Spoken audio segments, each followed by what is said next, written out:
treat them the same way. She looked at me as a responsible young girl. Kailangan lumaki kami hindi pa walwal.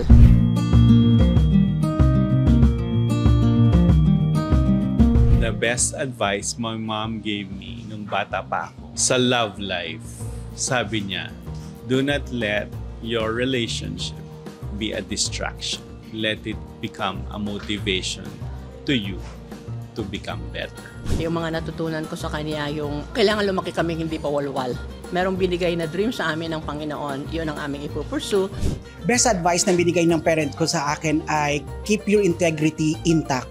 Yung best advice na tinuro ng parents ko sa akin ay family is my first ministry.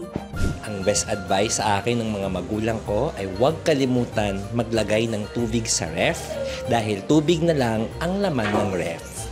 Advice sa akin ng parents ko ay yung mag-aral ng mabuti. Ang best advice na tinuro sa akin ng parents ko, si Lord ang maging center talaga ng relationship and at the same time, mahalin ang pamilya. Ang best advice ng mami ko, igalang ang babae. Lalo na yung mapapangasawa ko. Hindi ko pwedeng saktan. Sa dad ko naman, maging totoo lang ako. Ang best advice sa akin ng mama ko ay huwag magmadali para hindi magkamali at ang pangalawa ay laging unahin si Lord. The best advice I believe my mom gave me is having my integrity because nobody can take that away from you. The best advice I learned from my dad, who had a department store. And he said, whether a customer comes wearing shoes or a customer comes wearing slippers, both deserve your attention. Both are equal customers. So you treat them the same way. And so it is with life. You treat everybody fair and square.